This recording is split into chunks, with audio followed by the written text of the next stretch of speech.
Vamos a comenzar ahora sí ya con balanza de pagos. Entonces, balanza de pagos, pues es como el balance general, sí, que tenemos dentro de las empresas. Sí, es como el balance general que tenemos dentro de las empresas. Es un resumen de todas las entradas y salidas de divisas del país. Sí, todas las entradas y salidas de divisas del país. Esto es lo que se va a registrar en balanza de pagos. ¿Sí? Todas las entradas, todas las transacciones económicas con el resto del mundo, ¿sí? A lo largo de cierto periodo. El periodo que va a contabilizar la balanza de pagos va a ser un periodo trimestral, ¿sí? Y es elaborada en el caso de México por Banxico, ¿sí? En el caso de México por Banxico o por el Banco Central, ¿sale? Entonces, básicamente es como un balance general, ¿sí? Que elabora Banxico de manera trimestral, donde registra todas las entradas y salidas de divisas, ¿sí? O todas las transacciones que se hacen con el resto del mundo, ¿sí? A nivel internacional o a nivel mundial, ¿sí? A nivel global, ¿sale? Entonces, eso es la balanza de pagos. La balanza de pagos, bueno, afecta la oferta y la demanda de divisas y genera expectativas acerca del tipo de cambio, porque al momento de que registre todas las entradas y salidas de divisas, ¿sí? O todas las transacciones económicas que tenemos con el resto del mundo, pues eso nos puede dar una idea de lo que va a pasar o de lo que está pasando del, con respecto a la competitividad internacional, ¿sí? Y nos da una idea de las expectativas acerca del futuro del tipo de cambio, porque bueno, al medir o al registrar las entradas y salidas de las divisas, ¿sí? ¿Qué es lo que mide? Bueno, ¿qué es lo que puede medir?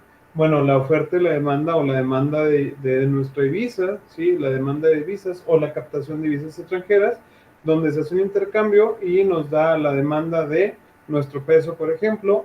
Y acuérdense que cuando el peso tiene cierta demanda, pues esto le genera un cierto fortalecimiento a nuestra moneda, ¿sí? Es lo que vimos en la clase pasada. Es decir, entre más dinero extranjero ingresa al país, pues nuestro peso o nuestra divisa se fortalece, ¿sí? Cuando se fortalece nuestra divisa, lo que pasa es que incrementa el tipo de cambio, perdón, o sea, disminuye, por ejemplo, el tipo de cambio con respecto al dólar. El dólar va a estar más barato y el peso va a estar más caro, ¿sale? Entonces, eso es lo que nos puede dar expectativas, la balanza de pagos. Sí, por lo tanto, va a afectar la oferta y la demanda de divisas. Por lo tanto, también el tipo de cambio. Bien, la balanza de pagos consiste básicamente en tres cuentas principales. Sí, consiste en tres cuentas principales. La cuenta corriente, la cuenta de capital y la cuenta de reservas oficiales. Cuenta corriente, cuenta de capital y cuenta de reservas oficiales. ¿Sale? Estas son nuestras tres cuentas principales y existe una cuarta que se llama roles y omisiones. ¿Sale? Pero dentro de estas tres se concentran las, las operaciones principales. ¿Sale? Algo muy importante, cuando se va a registrar un ingreso de divisas a la balanza de pago, esto se va a llamar crédito. Sí, esto se llama crédito. Cuando hay un ingreso, esto se llama débito. O una salida de la balanza de pagos se llama débito. ¿Sale? Entonces, aquí se van a registrar todas las transacciones económicas. Bien, y bueno, seguimos. Vamos a empezar explicando lo que es la cuenta corriente de la balanza de pagos. Y voy a borrar todo esto y después vamos a ir colocando nuevamente. ¿Sí? Entonces, tenemos primero que nada la cuenta corriente. Sí, la cuenta corriente. La cuenta corriente es una de las cuentas principales de nuestra balanza de pagos. ¿Sí? Y dentro de la cuenta corriente se van a registrar o va a tener tres subcuentas. ¿Sí? Tres subcuentas, que es la primera, que es la balanza comercial. ¿Sí? Algo que se conoce como balanza comercial. ¿Sí? Esta es una de las cuentas que se encuentra dentro de la cuenta corriente, balanza comercial. Sale balanza comercial, pues va a medir el ingreso y la salida de lo que es el comercio de bienes, ¿sí? Y ingreso y salida de bienes.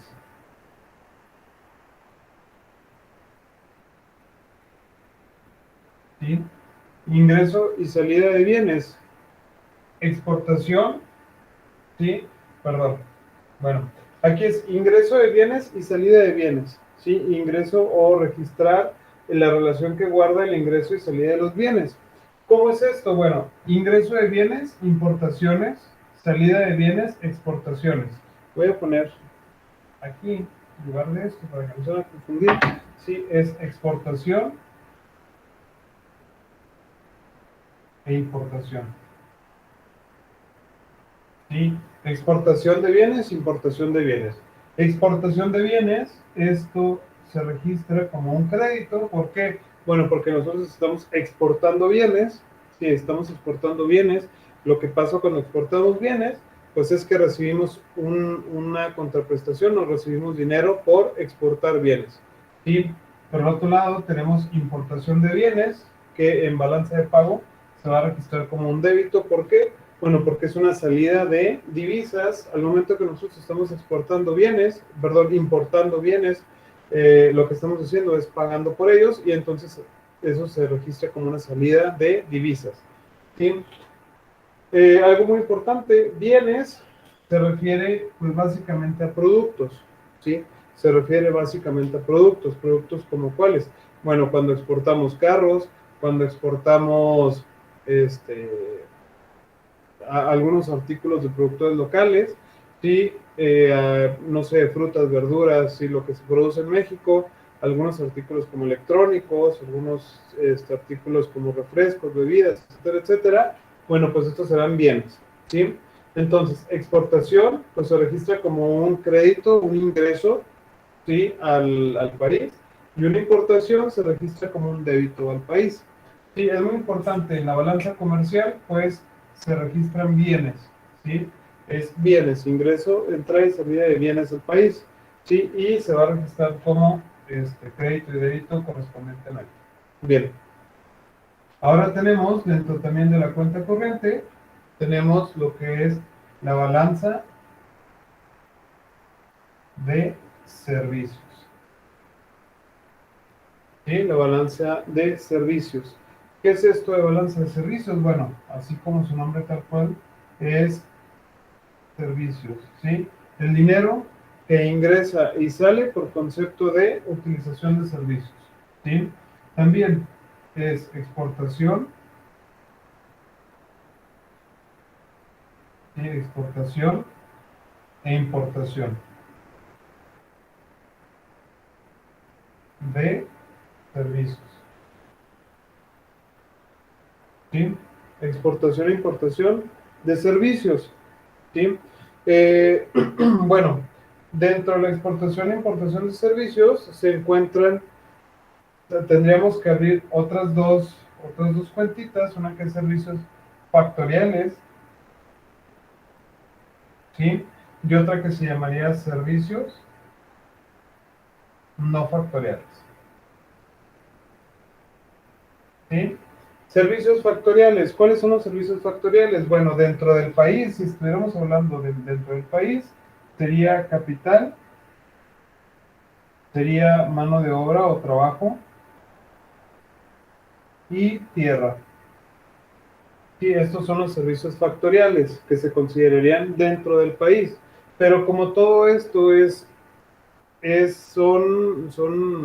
son temas de exportaciones, sí, de que nosotros vamos a mandar fuera del país o vamos a traer fuera del país, sí, entonces dentro de los servicios factoriales solamente vamos a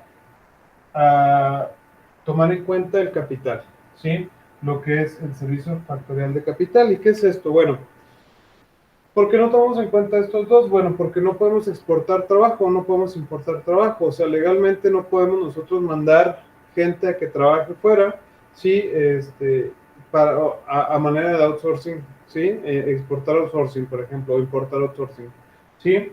Y de otra manera tampoco la tierra, sí, la tierra que sería, por ejemplo, el terreno, nosotros no podemos exportar un pedazo de terreno, ni podemos importar un pedazo de terreno de otro país, ¿sí?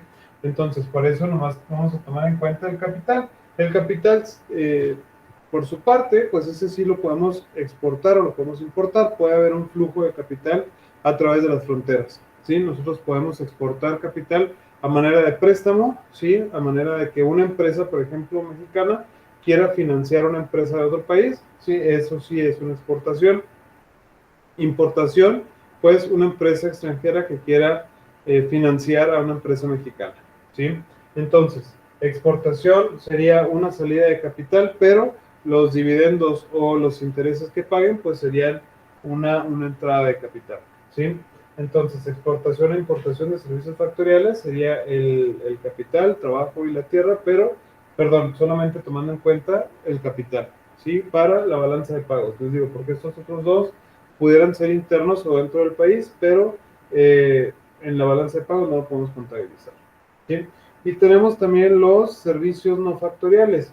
¿Cuáles son los servicios no factoriales? Bueno, los servicios no factoriales son aquellos como, por ejemplo, los servicios turísticos, ¿sí? Por ejemplo, los servicios de hotelería, los servicios de transporte, los servicios de taxi, sí, que se le ofrecen a los turistas que cuando vienen y traen su dinero y lo gastan en México en estos tipos de servicios, es decir, se hospedan en hoteles, toman taxis, se transportan dentro de México, tickets de aerolíneas mexicanas, sí, capital que se va a quedar o dinero que se va a quedar en México. ¿Qué más? Bueno, la gente o las empresas, bueno, el servicio de flete, lo que contratan las empresas internacionales en México, por ejemplo, el servicio de fletes, seguros, sí, gastos de puerto o gastos portuarios, sí, servicios de consultoría y algunos servicios financieros, sí, se tomarán en cuenta en los servicios no factoriales, ¿vale? Los servicios no factoriales. Aquí es donde tomaremos en cuenta eso. Entonces, la balanza de servicios toma en cuenta la exportación e importación de servicios factoriales como el capital y los servicios no factoriales que son los que los acabo de mencionar, ¿sí? Son los que acabo de mencionar. Entonces, llevamos entonces, dentro de la cuenta corriente se va a contabilizar la balanza comercial que incluye la exportación de bienes de bienes y la balanza de servicios que incluye los servicios factoriales y no factoriales. Y por otro lado, hay otra cuenta dentro de la cuenta corriente que se llama transferencias unilaterales.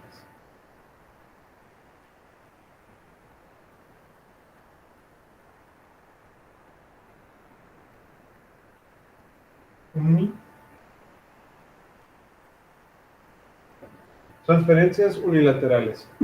¿Sí? ¿Qué es esto de transferencias unilaterales? Bueno, se contabilizan en la balanza de pagos las transferencias unilaterales, que son aquellas transferencias que nosotros realizamos ya sea al exterior del país o del exterior al interior del país. Es decir, un ejemplo muy claro de las transferencias unilaterales, pues son las remesas que mandan los connacionales que se van a trabajar a Estados Unidos. Sí, por ejemplo, la gente que se va del país a trabajar a Estados Unidos y mandan remesas a sus familiares. ¿Cuál es la definición de transferencias unilaterales? Bueno, que no tienen una contraprestación, ¿sí? Ellos mandan dinero y nosotros no les mandamos nada de aquí para allá, ¿sí? No tienen una contraprestación. Otro ejemplo sería si ustedes se van a estudiar, por ejemplo, al extranjero, sí, a otro país, y si sus papás les mandan dinero, sí, o sus familiares les mandan dinero para que se mantengan o para que puedan estudiar allá, sí, esa sería una transferencia unilateral donde ustedes a lo mejor no van a mandar nada para acá. Sí, no, ustedes no mandan nada, solamente es dinero en un solo sentido y no tiene una contraprestación, ¿sí? No mandan un producto, no mandan un servicio de allá para acá, sí, ni nosotros de aquí para allá. Entonces, esas serían las transferencias unilaterales. ¿Sale? ¿Alguna duda con esto, chavos? No, profe, No, profe, mi parte no. Profe, No, entonces no. las transferencias unilaterales son de la cuenta corriente, ¿verdad? ¿Son de la cuenta ¿Son de la cuenta correcta? Sí. Ah, ok. Sí. Sale, gracias, profe. Dale, para servirle. Entonces, sí, las transferencias unilaterales se contabilizan dentro de la cuenta corriente de la balanza de pagos. Solo como un dato curioso, las remesas, sí, las remesas que ingresan al país por los connacionales o la gente de México que se fue a trabajar a Estados Unidos, sí, bueno, principalmente a Estados Unidos, sí, las remesas que mandan los connacionales que trabajan fuera del país son el ingreso de divisas número uno del país. O sea, es la principal fuente de divisas que tiene el país, lo que mandan los connacionales bueno, los connacionales, sí, que trabajan fuera del país y los mandan. Entonces, les digo, el ingreso, el principal ingreso de divisas al país son las remesas que mandan los connacionales, ¿sale? Superando, por ejemplo, los ingresos del petróleo, superando las exportaciones de bienes y servicios, ¿sí? Entonces, como dato curioso, ¿sale? Las transferencias unilaterales son de las que más generan ingreso de divisas. Bien, entonces, ¿alguna duda con esto, chavos?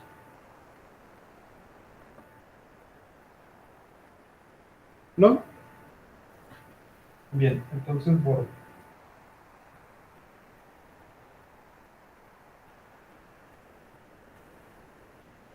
Bien, entonces tenemos, acuérdense que todo esto forma parte, o todo lo que vimos forma parte de la cuenta corriente, ¿sí? La cuenta corriente.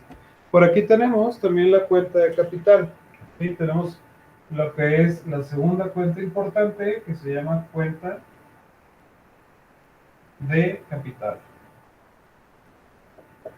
Y cuenta de capital, lo voy a poner así para que esté más importante.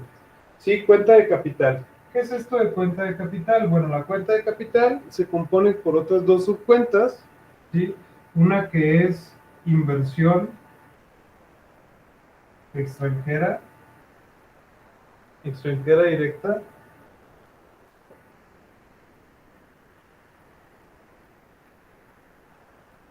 Sí, inversión extranjera directa, también llamada IED. Y lo que tenemos también como inversión en cartera.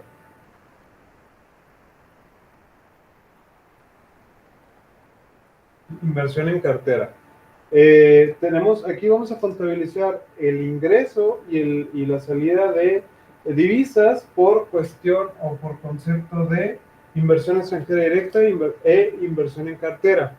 ¿Cuál es la diferencia entre estas dos? Bueno, la inversión extranjera directa es aquella inversión que llega de alguna manera para establecerse en el país en el mediano y largo plazo. Sí, en el mediano y largo plazo. Regularmente, esta inversión extranjera directa se llama inversión, o se le conoce como coloquialmente inversión en ladrillos. Sí, inversión en ladrillos. ¿Por qué? Bueno, esta es inversión que llega al país como para establecerse o para establecerse, ¿sí? Por ejemplo, montar una fábrica, montar una tienda, montar algún negocio, algún desarrollo inmobiliario, algún desarrollo, no sé, de plazas comerciales, etcétera, etcétera. Sí, llegan y se establece, es una inversión que se establece, que se puede ver físicamente. Sí, es una inversión que va más a mediano y largo plazo, ¿sí? Es una inversión que no está tan afectada o no le va a afectar tanto las decisiones políticas, económicas, impositivas, por ejemplo, bueno, de impuestos, no sé, inseguridad, etcétera, etcétera. Los problemas así que afectan al país, esta inversión la va a soportar un poquito más, ¿sí? ¿Por qué? Bueno, por ejemplo, vemos inversión extranjera directa, las tiendas de autoservicio, por ejemplo, Walmart, Costco, Sam's, ¿sí? Todas esas son inversiones extranjeras directas, son eh, tiendas que vinieron, se establecieron, ¿sí? Y van más a largo plazo, ¿sí? Es a más largo plazo. ¿Qué es lo que pasa con esta inversión? Bueno, cuando se toman decisiones políticas, ¿sí? No sé, alguna subida de impuestos, alguna subida de, no sé, cualquier cosa que pueda pasar a nivel político, por ejemplo, a nivel gobierno, sí, estas inversiones aguantan un poquito más en el país. ¿Por qué? Bueno, porque están establecidas, sí, están ya establecidas. Lo que tenemos también, a diferencia con la inversión en cartera, esta inversión en cartera se le conoce también como capitales golondrinos. Sí, como capitales golondrinos. ¿Por qué? Bueno, pongo estas analogías para que ustedes lo puedan ver, sí, lo puedan visualizar un poquito mejor y se acuerden cuando lo vean. Sí, la inversión en cartera también se le conoce a veces coloquialmente, lo pueden ver ustedes en artículos como capitales golondrinos. ¿Y qué es esto de capital golondrino? Bueno, el capital golondrino o la inversión en cartera son aquella inversión donde vienen los fondos de inversiones, vienen los capitales extranjeros y adquieren instrumentos de inversión, sí, instrumentos de inversión que ofrecen cierta seguridad. Por ejemplo, a lo mejor CETES, sí, vienen a invertir en algún banco, en alguna casa de bolsa en México, compran títulos, por ejemplo, de empresas paraestatales, Pemex, sí, y todos esos tipos de inversión.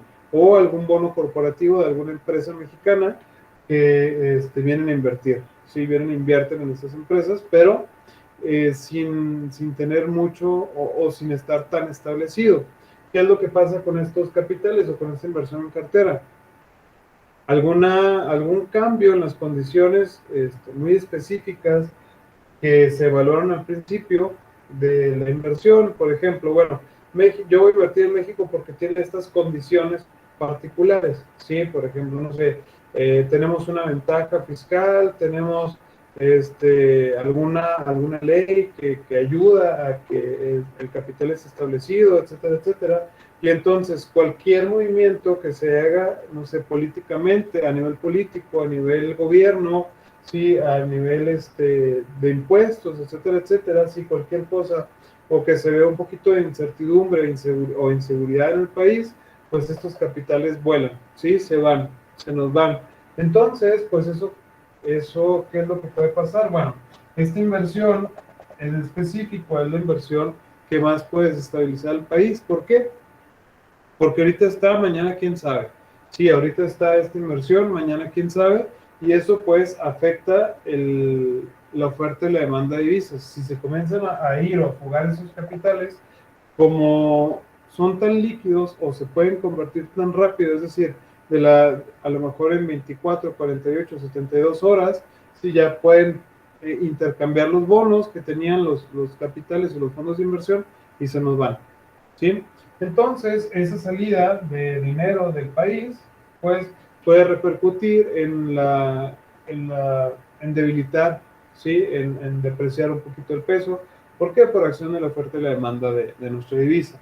Sí, como lo vimos la clase pasada, ya ven que les explicaba yo que si tenemos una alta demanda de divisas o del peso, ¿sí? ¿Qué es lo que pasa? El peso se aprecia y baja el tipo de cambio contra el dólar. Bueno, en este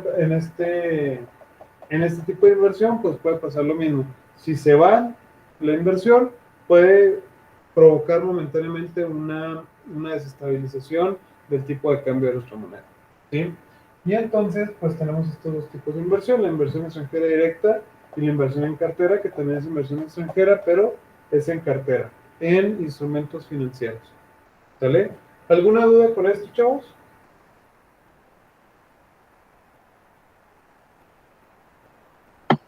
Todo bien, profe. Todo bien. ¿Todo bien?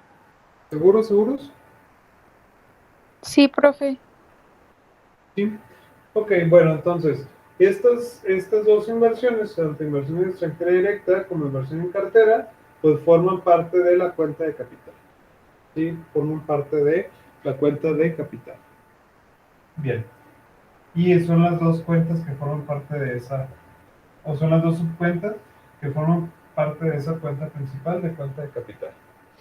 Y luego, como la tercera cuenta importante de nuestra balanza de pagos, tenemos lo que es la cuenta de reservas oficiales.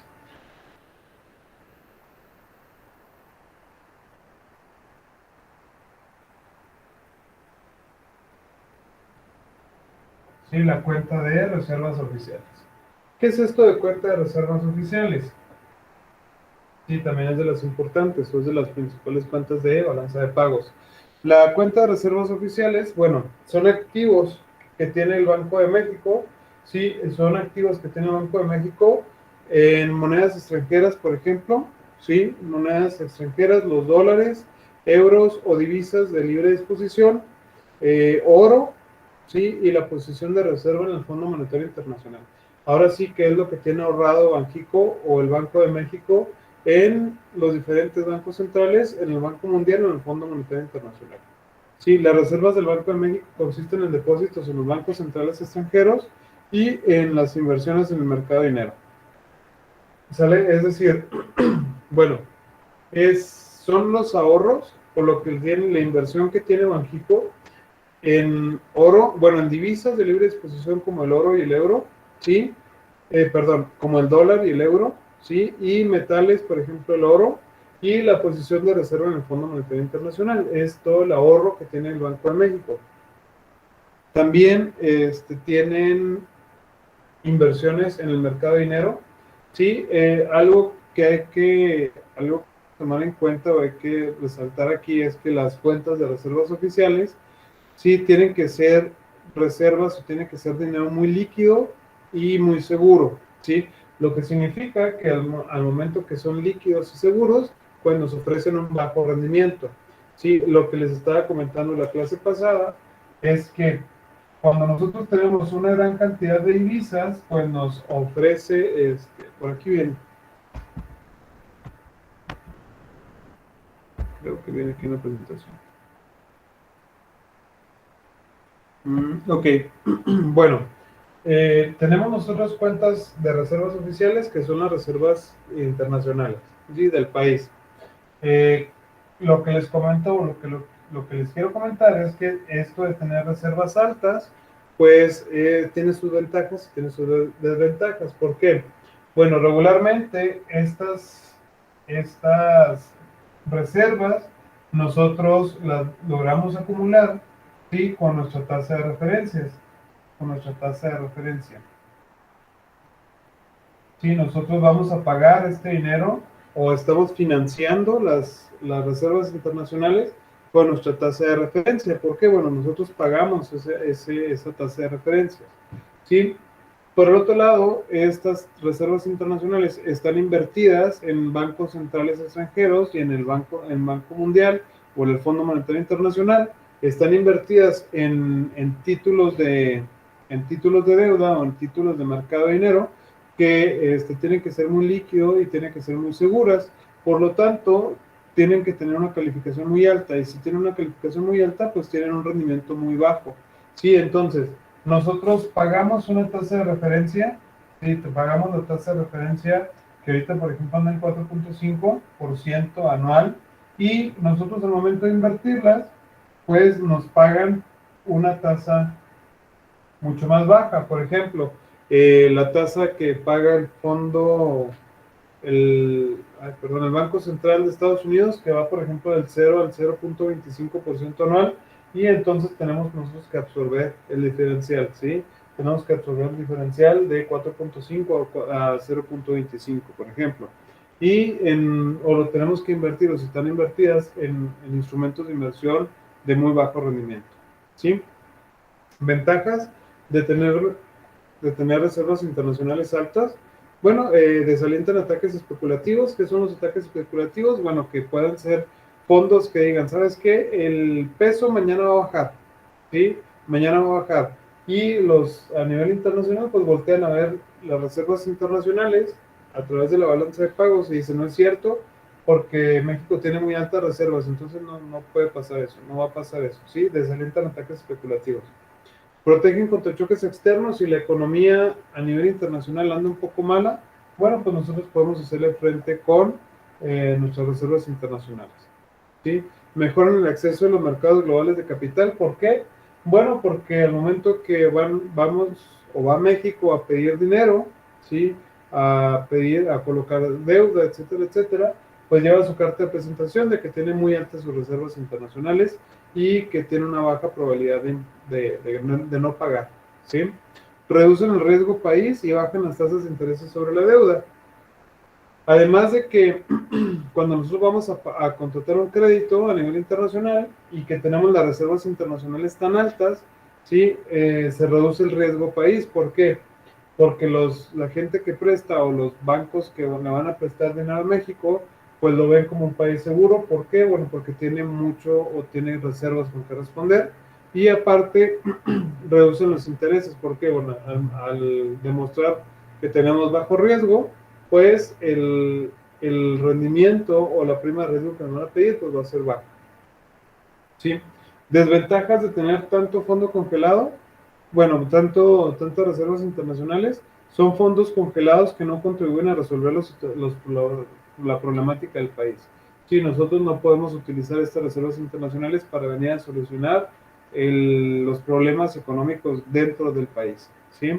Alto costo de mantenimiento. Bueno, ¿por qué? Porque nosotros vamos a pagar la tasa de referencia y a nosotros nos van a pagar la tasa, ¿sí?, de a lo mejor del 0.25% o menos. ¿Sí? Y pueden contribuir a la sobrevaluación de la moneda.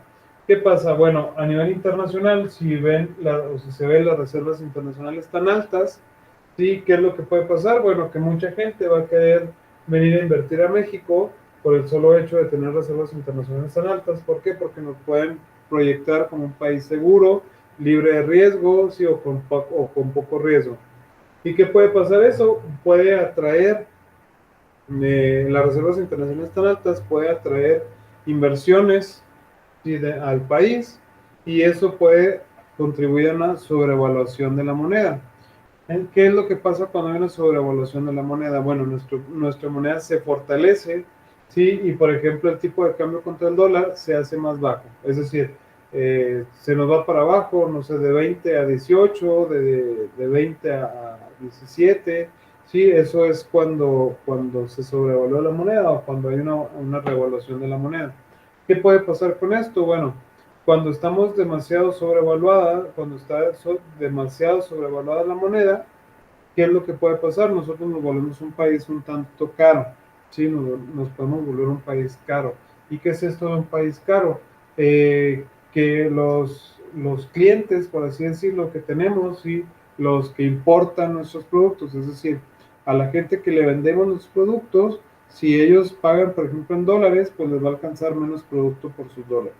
¿Sí? O la gente que viene y trae y establece inversión extranjera directa, por ejemplo, como fábricas, ¿sí?, pues a lo mejor también puede desalentar ese tipo de inversión. ¿Por qué? Porque se vuelve una mano de obra más cara, ¿sí? Con los dólares que traen o el presupuesto en dólares que traen, les va a alcanzar para pagar menos mano de obra, ¿sí? Entonces, pues eso también puede ser un efecto negativo de las reservas internacionales tan altas, ¿sale? Que se sobrevalúe la moneda.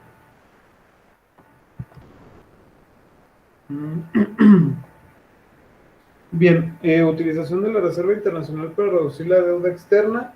¿Cómo se utiliza la Reserva Internacional o las reservas oficiales para reducir la deuda internacional? Bueno, es un ejemplo, lo voy a tratar de explicar lo más sencillo posible, ¿sí? Para a ver si lo podemos entender con mayor sencillez. Perdón. Bueno, el gobierno, ¿sí?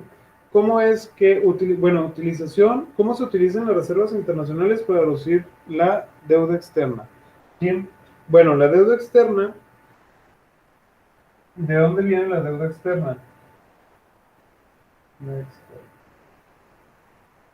Bueno, el gobierno va y contrata deuda externa, ¿sí? Va y contrata deuda externa por medio de la colocación de bonos, por ejemplo, en dólares, ¿sí? Va y contrata deuda externa por medio de la colocación de bonos en dólares en algún otro país, ¿sí? O en alguna otra bolsa de valores, ¿sí? Internacional, ¿sí? Y atrae capital extranjero, ¿sí? Atrae capital extranjero a modo de que le presten dinero en dólares al gobierno, ¿sale?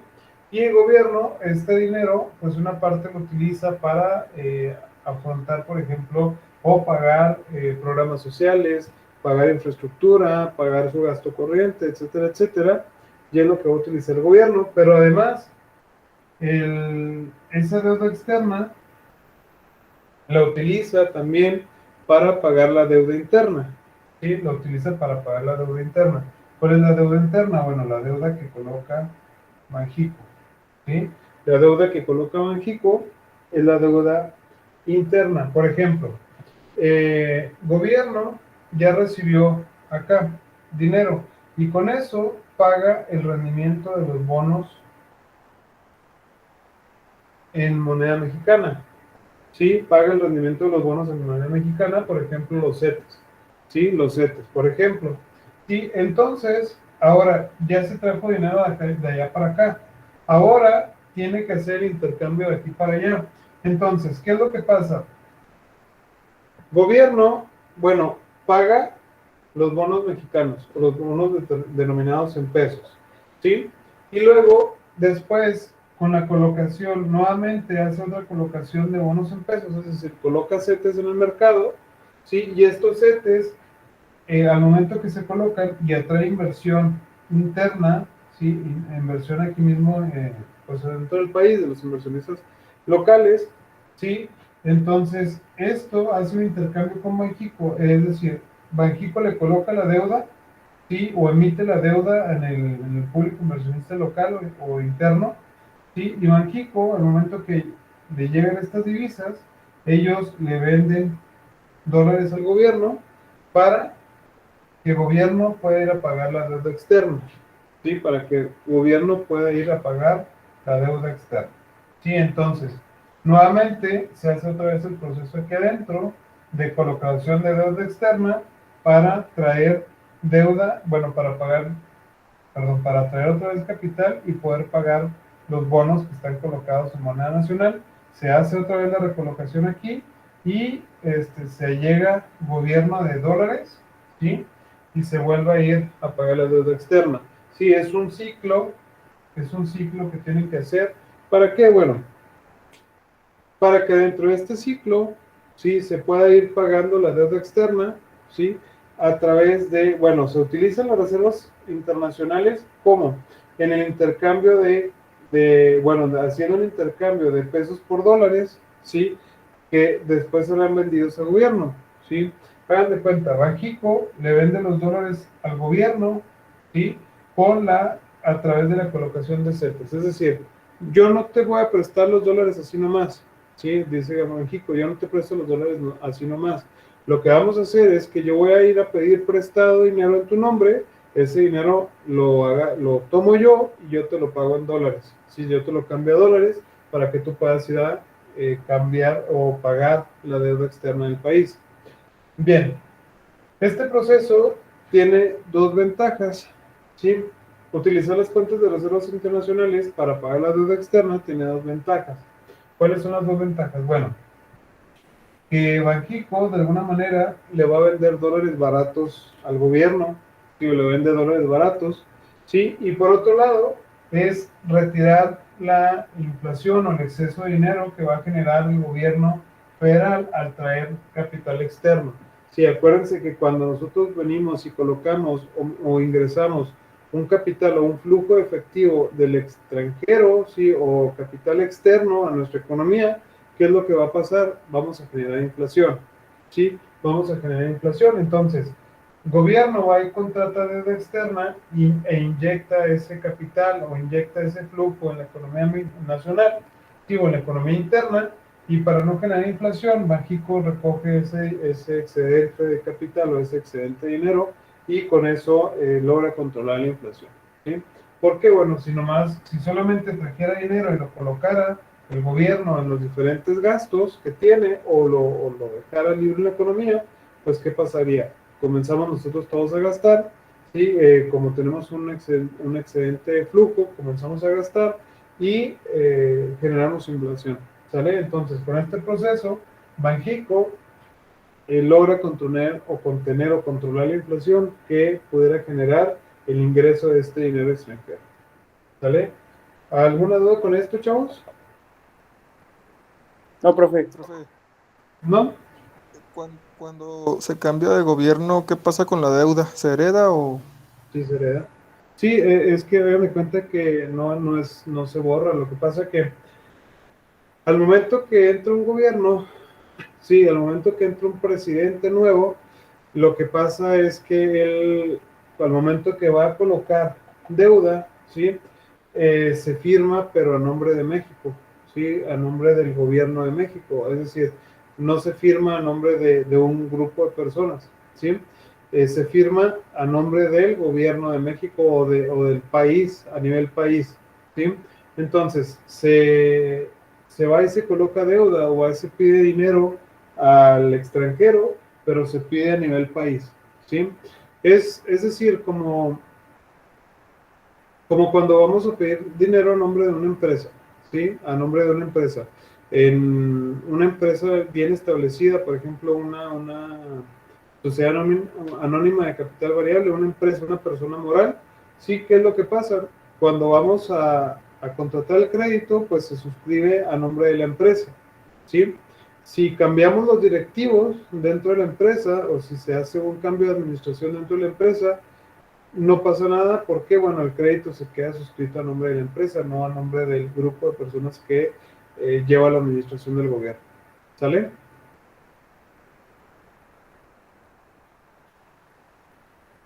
De hecho, el gobernador de Banco de México, ¿sí?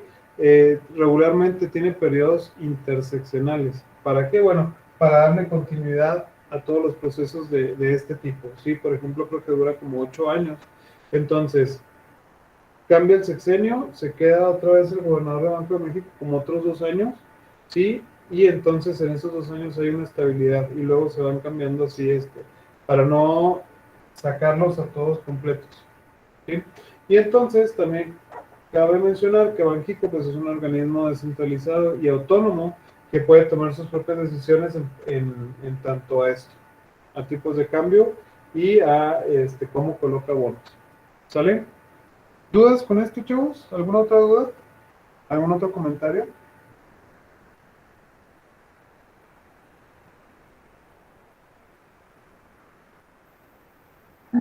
¿No?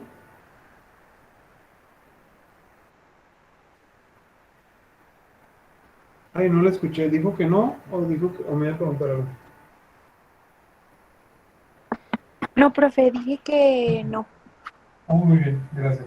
Bueno, Gracias. entonces vamos a seguir con la presentación.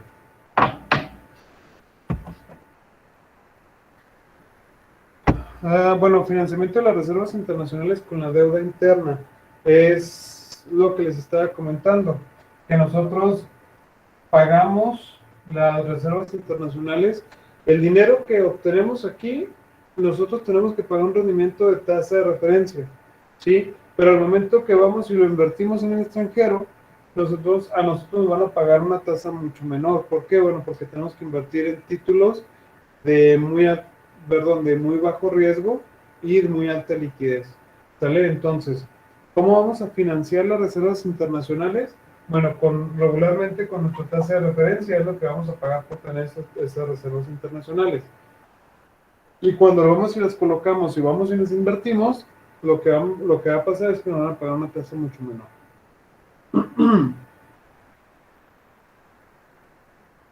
Contabilidad por partida doble, regularmente es como en el balance general, ¿sí? La balanza de pagos, cuando hacemos un movimiento en una cuenta, se va a acreditar en otra, ¿sí? Eh, Siempre va a tener una contraparte para lograr que esta cuenta de la balanza de pagos o las cuentas de la balanza de pagos queden totalmente cuadradas, ¿sí? Y sin embargo, tenemos otra cuenta también que se llama errores o cuenta de errores y omisiones. Sí, cuenta de errores y omisiones. ¿Por qué existe esta cuenta? Bueno, los datos de balanza de pagos tienen muchos orígenes, sí, tienen muchos orígenes donde después se hace un conjunto, un compilado de toda la información. Sí, los datos de la balanza de pagos provienen, por ejemplo, de la información que generan las aduanas, sí, de ingresos y egresos del país, del Banco Central mismo, del Banco de Banxico, bancos comerciales, de las empresas. Bueno, ¿por qué? Porque todos estos datos, todos los ingresos y salidas de divisas, pues se hacen a nivel nacional, es decir, se hacen contabilizando los ingresos y egresos que tienen las divisas por parte de gobierno, por parte de empresas paraestatales y por parte de empresas privadas. Sí, por ejemplo, si yo soy un exportador que mando mis productos que fabrico en México y exporto, sí, y el pago se hace del extranjero, bueno, eso también se contabiliza, sí, eso también se contabiliza en nuestra balanza de pagos. Sí, entonces, les digo, esta información de la balanza de pagos se obtiene de aduanas, Banco Central, bancos comerciales, bolsas de valores, Secretaría de Comercio, Secretaría de Hacienda, Comisión Nacional Bancaria y Valores, Registro Nacional de Inversiones Extranjeras, sí, y pues a lo mejor no todas estas instituciones, no es que no sean igual de confiables o no todas son fuentes fidedignas, lo que pasa es que se les puede ir algún dato que a lo mejor no toman en cuenta o a lo mejor no se contabiliza para ellos, etcétera, etcétera. Muy sencillo, lo que puede pasar aquí, o sea, de que no vaya a cuadrar o de que tengamos una error de emisión, es, por ejemplo, cuando nosotros vamos de compras a Estados Unidos o cuando íbamos de compras a Estados Unidos en una oportunidad que teníamos, ¿sí? Habrá muchos de nosotros que a lo mejor no tenemos una tarjeta de crédito con la cual ir a comprar, una tarjeta de crédito para comprar en Estados Unidos, o simplemente no nos gusta pasar la tarjeta en Estados Unidos y a lo mejor nos llevamos dólares en efectivo, ¿sí? ¿Y cómo hacemos eso? A lo mejor vamos a una casa de cambio. Yo traigo mis ahorros, voy a la casa de cambio, los cambio por dólares y ese dinero voy y lo gasto en Estados Unidos y ahí se perdió la forma de rastrear ese dinero. ¿Sí? Ya no sabemos qué pasó con esos dólares, si salieron o se quedaron en el país. ¿Sí? Al momento que yo hago este intercambio en una casa de cambio, por ejemplo. Y luego imagínense ahora, por ejemplo, la gran cantidad de gente que hace eso, ¿sí? De que a lo mejor va y cambia sus pesos por dólares para ir a comprar a Estados Unidos, y entonces pues ya ahí se genera a lo mejor algún error, ¿sí? Algún error o una omisión. También a lo mejor ya no vamos, compramos y no registramos la mercancía, porque a lo mejor es poquita mercancía la que vamos a comprar en Estados Unidos, por ejemplo, El Paso. Si vamos, compramos, no sé, ropa, zapatos, etcétera, etcétera, vamos, compramos y no la traemos y eso no lo registramos aquí, o sea, ya se le pierde el, pues el origen y la aplicación de los recursos, ¿sí? Ya se pierde el origen y la aplicación de los recursos. A lo mejor vamos y compramos algún, no sé, comida a Estados Unidos con los dólares que compramos y ya no hay una transferencia, ya no hay una transacción que se reporta en un estado de cuenta, por ejemplo. ¿Vale? Y entonces, pues de ahí nos van generando los errores de emisiones de la balanza de pagos. ¿Sale? ¿Dudas con esto, chavos? Profe, o sea, los errores de omisiones es cuando el dinero que se gana en México va y se gasta a Estados Unidos o a otro país. O simplemente no se registra. ¿Sí? Es cuando simplemente no se registra. Pero sí, regularmente es eso, sí, de que es un dinero que se gana en México y se gasta al extranjero, sí, y no se registra. Si se lo llevan en efectivo, pues realmente no hay manera de cómo registrarlo, sí. Si ustedes van y cambian, hacen un intercambio de dólares aquí, sí, pagan con sus pesos en una casa de cambio, compran los $100, sí, y se los llevan y los gastan al paso, sí, y ya, pues ahí ya no supimos, o el Banco de México ya no tiene cómo registrar esa operación, ya no sabe si se gastaron los dólares aquí, si se guardaron los dólares aquí, o se fueron y se gastaron al extranjero, ¿sí? Sobre todo en este tipo de operaciones en efectivo. Si ustedes se llevan su tarjeta de débito o crédito y van y la pasan en Estados Unidos, van y compran lo que sea que vayan ustedes a comprar, pues entonces ahí sí hay cómo registrar esa operación. ¿Por qué? Bueno, porque ustedes pagan con su tarjeta y es un dinero que ya salió. Sí, el banco comercial en México, no sé, un Bancomer, un Santander, un HSBC, sí, tienen que enviar el dinero a Estados Unidos, entonces ya ahí ya se hace un registro, sí, para pagar esa operación, ya se hace ese registro. Si es en efectivo, complejo. Profe, ¿Sale? y por ejemplo, pues yo he visto que por ejemplo, el crimen en México es muy, pues se da mucho de que vienen de allá y sacan todos los dólares con lo que hicieron su crimen y los mandan a México y aquí mismo se gastan. Eso es también lo que afecta mucho, ¿no? Sí, ay, sí, como que se está rebotando el sonido. Sí, es correcto también eso, el ingreso de dinero en efectivo, sí, el ingreso de dinero en efectivo de otro país a México, pues también no hay cómo registrarlo. ¿Por qué? Porque a lo mejor viene y se gasta aquí en México, sí, se gasta aquí en México. Y, por ejemplo, si compramos una tiendita, o muy sencillos, donde compremos, sí, donde compremos, ¿qué es lo que puede pasar? Bueno, pues ese dinero no se registra, no hay cómo registrarlo, es dinero que viene de allá. ¿Y dónde tuvo el origen de ese dinero? No sabemos, no sabemos si fue, se generó en Estados Unidos, por ejemplo, y lo traemos a México. Sí, pero no sabemos, o sea, no entra registrado ese dinero, no entra como producto de una exportación, no entra como producto de una prestación de servicios, si no entra el sistema bancario, por ejemplo, ¿sí? No se reporta, no paga impuestos. Entonces, ¿qué pasa con ese dinero? Bueno, pues no tenemos cómo seguir la pista, ¿sí? Sobre todo cuando es dinero en efectivo, de ingreso de divisas o salida de divisas. Si no, no tenemos cómo registrarlo, entonces pues de ahí se van generando. Profe, y cuando no hay ese registro, se le considera lavado de dinero. Bueno, el lavado de dinero es otra cosa. Sí, el lavado de dinero. El lavado de dinero, ¿qué es el lavado de dinero? Bueno, el lavado de dinero es cuando se trata o se ingresa de manera legal un dinero que no tiene, que no podemos justificar su origen. Sí, eso es lavado de dinero. O sea, un ejemplo, así rápido, la prestación de servicios, ¿sí? Bueno, hay una historia ahí muy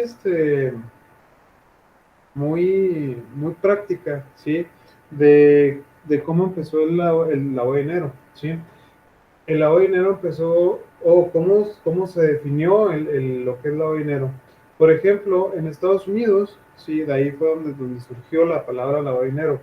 Sí, en Estados Unidos, con Al Capone, sí, Al Capone, comenzó, era tanto el dinero que generaba acá ilícitamente, sí, que generaba haciendo sus actividades ilícitas, que no hallaba cómo meterlo al banco, sí, no hallaba cómo meterlo al banco, ¿por qué? Bueno, porque sabía que cuando le iban a meter al banco, iban a, le iban a, pues le iban a decir que sí, ¿dónde salió? Y entonces comenzó a poner lavanderías, sí, lavanderías de ropa. Y ¿cómo justificas o cómo puedes justificar un ingreso en una lavandería? Bueno, él declaraba que tenía mucho trabajo en sus lavanderías y como es un servicio, es una prestación de servicios, pues no hay cómo contabilizar, es decir, no es mercancía, no hay mercancía que se vende, sino un servicio. Entonces, pues él decía, pues mis lavanderías están llenas y yo estoy cobrando por esto, y él declaraba en Hacienda, o él declaraba en el, en, pues en el servicio tributario en Estados Unidos, si él declaraba pues todo ese ingreso del dinero ilegal o mal o que no tenía cómo justificarlo, lo pasaba a través, a través del negocio de la lavandería, y ese dinero pues de alguna manera quedaba limpio, ¿sí? Y ya lo depositaba en el banco, en sus cuentas de banco, ¿sí? Eso es lavado de dinero, a grandes rasgos. Sí, sí, gracias, profe. ¿Sale? Entonces, bueno, eso es lo que se trata de lavado de dinero. Yo nomás lo único que te estoy diciendo es que cuando existen transferencias, sobre todo en efectivo, de divisas, pues no son rastreables, ¿sí? No son rastreables para, para la finalidad de la balanza de pagos, ¿sí? No son rastreables. ¿Cómo rastreas un dinero en efectivo? No hay, no hay manera, ¿sí? Por eso en estos tiempos, o en los tiempos modernos, o en los tiempos actuales, pues ¿qué es lo que quiere hacer el gobierno? Pues restringir el uso de dinero en efectivo, ¿sí? Por ejemplo, ya con dinero en efectivo ya ustedes no pueden comprar, bueno, ya le están poniendo topes, ¿sí? Por ejemplo, con dinero en efectivo ya no pueden comprar una camioneta, por ejemplo, una troca, ¿sí? Ya no pueden comprar todo el importe de la troca, ya no se puede pagar en efectivo, ¿sí? Ya no, es más, ya no les pueden vender en una agencia, ya no les pueden vender una unidad de cierto valor en efectivo.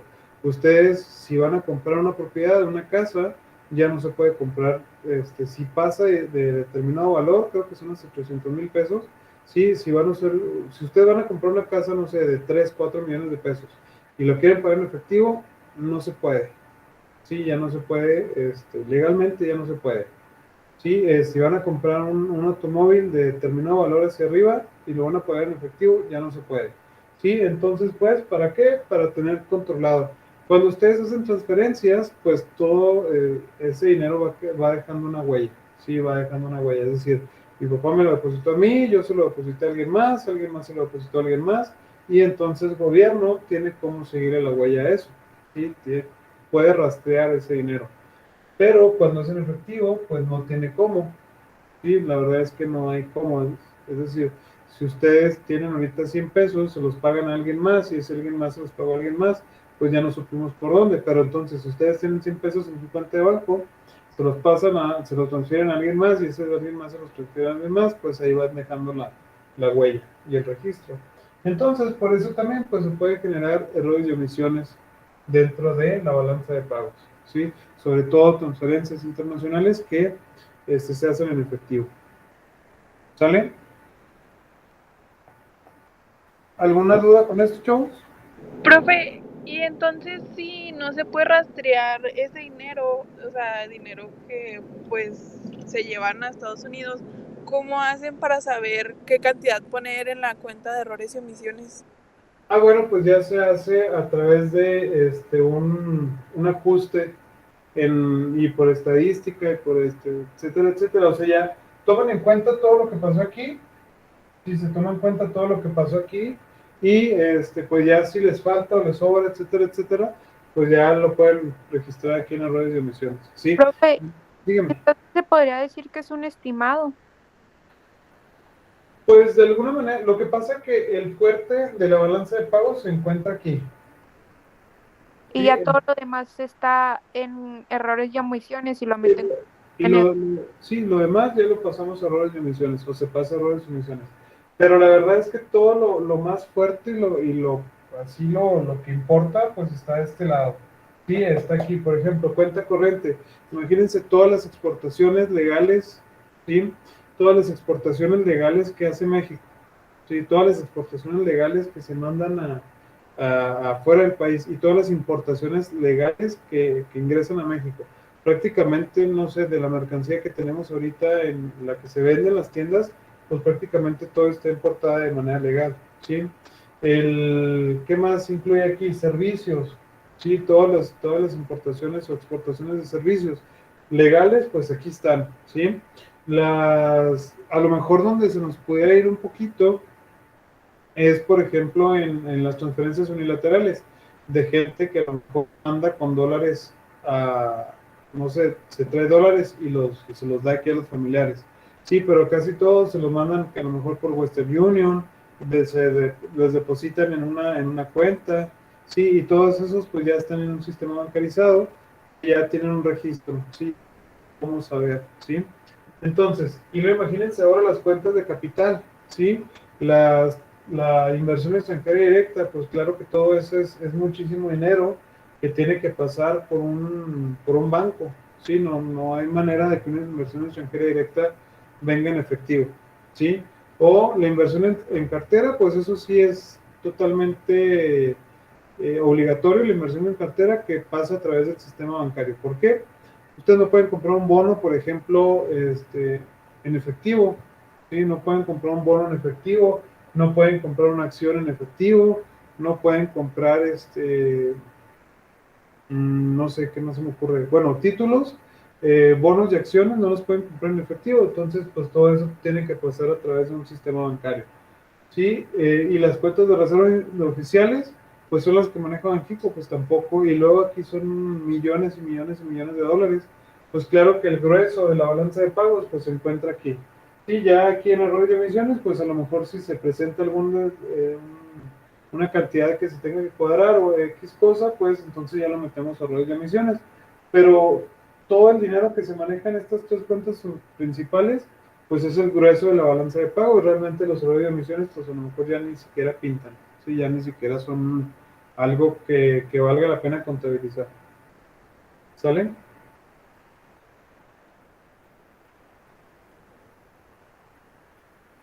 ¿Sale? ¿Alguna duda, chavos? ¿Otra duda? ¿Algún otro comentario con esto? No, profe, ya me Sí. quedó claro esa parte, gracias. Ándale, gracias. Ay, alguien puso algo en el chat y no estoy en el chat. Profe, yo quería comentar, por ejemplo, en el caso de México, para empezar a disminuir esos errores y omisiones, yo considero, por ejemplo, el SAT, con eso de las deducciones autorizadas, ¿no? Que ya está básicamente requiriendo que todos los pagos, todos los egresos que hagan las empresas ya sean básicamente pues en básicamente cualquier medio de pago que no sea el efectivo, ¿no? Así es. Sí, es que, bueno, es un poquito complicado desde el punto de vista de que a lo mejor nosotros damos por hecho que tenemos acceso a un banco, sí, que tenemos acceso a un banco, pero habrá, no sé, comunidades muy lejanas, muy remotas, donde realmente no tienen un banco, ¿sí? Donde no tienen un banco. Entonces, si no tienen un banco, por eso el SAT pues autoriza en algunas comunidades que no se den o que no se realicen pagos o los gastos las deducciones autorizadas, como usted mencionó, que pues no sean por medio de transferencia. ¿Por qué? Porque hay muchas comunidades que todavía no tienen acceso a un banco. Entonces, creo que el futuro apunta a que todas las transacciones sean a través de transferencias, ¿sí? De transferencias, como los países más desarrollados, que casi todo es en transferencia, o que ya realmente ya no utilizan el dinero en efectivo, por ejemplo China, ¿sí? Que ya es todo más tecnológico y que tienen la tecnología a punta, ¿sí? Pero aquí en México habrá personas que ni siquiera tienen acceso a un banco y ni siquiera tienen acceso a un celular con, con alguna aplicación o que soporte, un celular que soporte alguna aplicación de algún banco, ¿sí? El futuro apunta para allá, sí, pero la verdad es que todavía estamos a lo mejor muy retirados de eso. Sí, a lo mejor estamos muy retirados de eso. Gracias por su comentario. Sí, profe, ahí por ejemplo, ahorita que comentaba eso, yo recuerdo que una vez leí una noticia que, por ejemplo, los países así nórdicos, europeos, pues básicamente ya no empleaban efectivo, como usted menciona, casi pura transferencia o tarjeta, y por ejemplo México es de los países, creo que actualmente que usa más dinero en efectivo en todo el mundo. Sí, es que es lo que les digo, no sé, por ejemplo, no sé de aquí del grupo, sí, de aquí no sé si hay gente foránea y no sé si esa gente foránea donde viva en bueno, es que me han tocado alumnos de muchos lados de aquí de Chihuahua. Sí, no sé si alguno de ustedes sea foráneo y donde viva no tenga banco, por ejemplo, o que no esté el banco cerquita también, ¿no? En este grupo no hay eso. Profe, yo es lo que iba a comentar que, o sea, por ejemplo, los países que comenta mi compañero, pues obviamente está o sea, la accesibilidad de poder usar pues las tarjetas, me explico, aquí todavía hasta hay muchos locales, muchos lugares en donde pues no se puede hacer ese tipo de pago. Pues Sí, es que hay como muchos pueblitos, ¿no? Más bien aquí. sí, es que hay muchos pueblitos y mucha gente que se resiste a utilizar el dinero electrónico, sí, a que se registre a utilizar la tarjeta. Por ejemplo, en países más desarrollados, sí, por ejemplo China, Japón, esos países, yo creo que todavía están un poquito más adelantados que Estados Unidos, porque bueno, en Estados Unidos todavía mucha gente maneja, por ejemplo, la tarjeta, maneja el efectivo, sí, o lo que yo he visto. En aquellos lugares es mucho más fácil porque, bueno, ya ni siquiera se utilizan las tarjetas, ¿sí? Ya con el celular, traes la aplicación del banco y con el mismo celular pagas o acercas el celular y ya te cobró o acercas una tarjeta y ya te la cobró, ni siquiera hay que pasarla por una maquinita, ¿sí? Sí, es mucha la diferencia en este tipo de cosas. De hecho, hace poquito tomé un curso de la Conducef donde decía que México es uno de los países que más utiliza el efectivo, sí, a nivel mundial, y además es uno de los países que más se resiste a dejar de utilizar el efectivo. Es decir, no hay como, bueno, mucha gente necesita traer el dinero en la mano, sí, en efectivo. Y además el acceso a los servicios bancarios no está tan desarrollado. Es decir, mucha gente no tiene ni siquiera acceso a tener una cuenta bancaria, como para dejar de utilizar el dinero en efectivo. ¿Sí? Por eso les preguntaba que si hay alguien nomás que nos sirviera de ejemplo de si en el lugar donde vives y la gente que es de fuera, si a lo mejor le queda lejos un banco, sí, una sucursal bancaria. Sí, entonces, es muy difícil, creo que en la medida que nosotros eliminemos, por ejemplo, el uso del efectivo, sí, vamos a disminuir la cuenta de errores y emisiones, por ejemplo, la balanza de pagos. Sí, y en muchas cosas, ¿verdad? Pero, pues es que es todavía muy complicado. Y Profe, dime. entonces eso limitaría al Banco de México seguir fabricando dinero. Pues, ¿qué cosa? ¿El que nos bancaricemos? Ah, ajá, sí. Pues yo creo que sí. La verdad es que no necesitaríamos tanto dinero en circulación. Sí, no necesitaríamos tanto dinero en circulación. A lo mejor sería un dinero más digital que un dinero en circulación. Sí, yo creo que sí limitaría el Banco de México la elaboración de billetes y monedas. Sí, la bancarización. ¿Sale? ¿Algún otro comentario, chavos, con respecto a esto? Cualquier cosa que ustedes quieran agregar es el momento de... Sí, siéntanse con toda la confianza de querer de agregar algo, de preguntar algo, de incluso de complementar algo. Profe, disculpe, esa tasa que está ahí del 0.25% de qué era. Esto lo veíamos en referencia a la tasa del que vimos en la clase pasada, donde decimos que Banco de México pues financiaba, es decir, nosotros captamos, o Banco de México capta con su tasa de referencia de inversión extranjera, inversiones, ¿sí?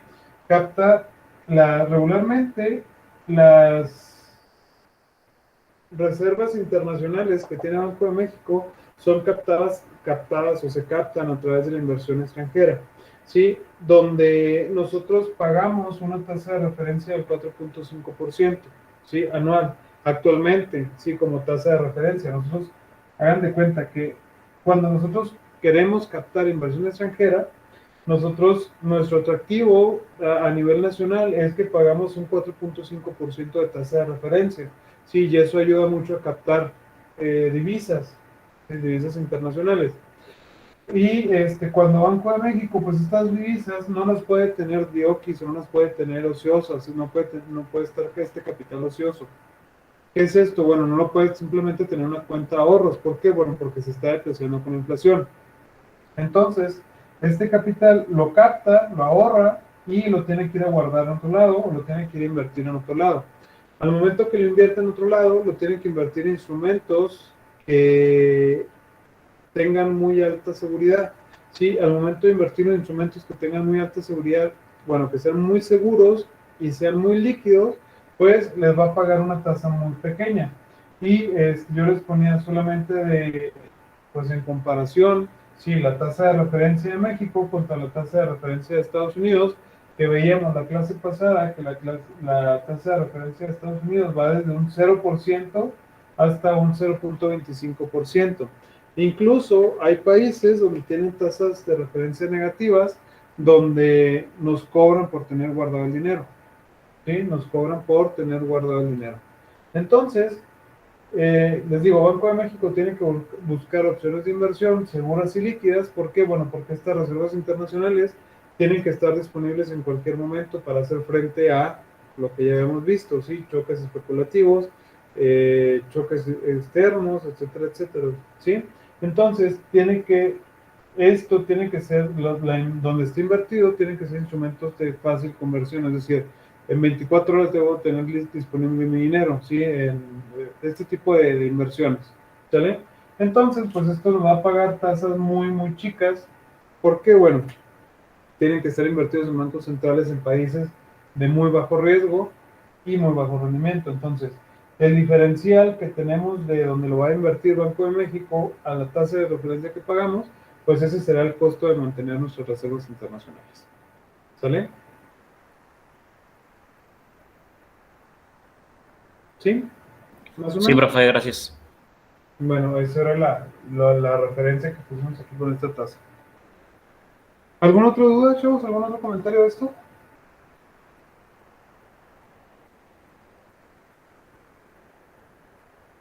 ¿No? De mi parte no, profe. Ok, bien, entonces, solamente ya para terminar, ¿qué es lo que bueno, para que nosotros podamos pagar las deudas externas y para que nosotros podamos tener un crecimiento o un equilibrio externo? ¿Qué es equilibrio externo? Bueno, el equilibrio externo es cuando logramos pagar, ¿sí? Donde logramos pagar o logramos abonar a las deudas internacionales que tenemos o la deuda externa que tenemos como. ¿Cuál es la manera más, la manera más fácil de identificar de que podemos pagar? Bueno, teniendo un superávit en la balanza de pagos, ¿sí? Un superávit o por lo menos un equilibrio en balanza de pagos.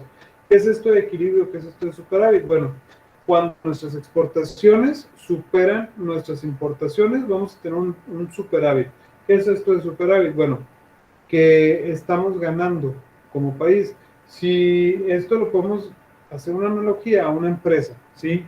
Cuando una empresa vende más que lo que gasta, tiene una utilidad, ¿sí? Cuando una empresa vende más de sus gastos, bueno, pues tiene una utilidad. Cuando una empresa vende al mismo nivel que sus gastos, bueno, pues regularmente queda tablas o queda ceros, ¿sí? Entonces, eso es que en equilibrio o llega a su punto de equilibrio. Entonces, con la balanza de pagos es algo similar, ¿sí? La balanza de pagos para que un país pueda crecer, ¿sí? Pues tiene que sus exportaciones tienen que ser mayores a sus importaciones. Sus créditos deben de ser deben de ser más grandes a sus débitos. Para que tengamos un equilibrio en balanza de pagos, sus créditos deben de ser iguales a sus débitos. Es decir, que el dinero que entra, ¿sí? Sea igual al dinero que sale, ¿sí? Entonces ahí tenemos un equilibrio. Si tenemos un déficit en la balanza de pagos del país, esto es que estamos teniendo mayores importaciones que exportaciones, es decir, estamos gastando más dinero del que está entrando, pues entonces vamos a tener un déficit en la balanza de pagos, ¿sí? ¿Y qué es un déficit? Bueno, en la balanza de pagos se puede contar un déficit como que tengamos, bueno, un déficit en balanza de pagos lo vamos a ver cuando tengamos un déficit en la cuenta corriente y en la cuenta de capital juntos, es decir, que se nos está yendo más dinero, ¿sí? Estamos sacando más dinero del que estamos logrando captar, ¿sí? Y el déficit de la cuenta en la balanza de pagos, pues puede ser peligroso. ¿Por qué? Porque, bueno, primero que nada, podemos tener un déficit en balanza de pagos, esto nos genera una crisis en balanza de pagos. Es decir, que está saliendo más dinero del que está entrando. ¿Cómo? Bueno, estamos importando más cosas de las que estamos exportando, ¿sí? Y eso traducido a palabras, por ejemplo, una empresa es que estamos gastando más de lo que estamos vendiendo, ¿sí? Entonces, esto se puede convertir en una crisis de balanza de pagos. Si vamos mucho más allá o el déficit sigue, sí, esto puede empeorar. ¿Por qué? Bueno, al momento de tener una crisis en balanza de pagos, eso manda alertas a los inversionistas extranjeros diciendo de que tenemos una crisis en balanza de pagos o un déficit en balanza de pagos muy sostenido, y eso quiere decir, luego se activan las alarmas de que nuestras reservas internacionales se van a ir para abajo, ¿sí? O que simplemente ya no somos un país competitivo, ¿sí? Y esto que puede ocasionar que nuestro dinero tenga, o nuestro peso, o nuestra moneda, tenga una depreciación, ¿sí? Una depreciación, y el momento que tiene una depreciación, bueno, se comienzan a jugar ahora nuevamente los capitales, como lo veíamos en la clase pasada, que se hace un efecto dominó, se comienzan a fugar los capitales, y al momento que se comienzan a fugar los capitales, se hace un efecto dominó donde entre más capitales se fugan, o sea, entre más capitales se fugan, más capitales se van, ¿sí? Es decir, se va uno, se van los demás. ¿Y qué puede pasar por eso? Bueno, nos podemos quedar sin reservas internacionales, que esto se puede traducir o se puede empeorar desde una crisis de balanza de pagos a una crisis real, ¿sí? Una crisis económica real del país. Como, bueno, lo que pasó en el 94, de que nos quedamos sin reservas internacionales y nos quedamos sin inversión extranjera y nos quedamos sin exportaciones, etcétera, etcétera. ¿Por qué? Bueno, porque ya no hubo demanda de nuestra moneda y además ya se nos dificultaba en tener acceso a capitales o a préstamos. ¿Por qué? Bueno, porque no teníamos reservas internacionales. ¿Vale? Entonces, pues esa es la importancia de la balanza de pagos y eso es cómo funciona la balanza de pagos en el país.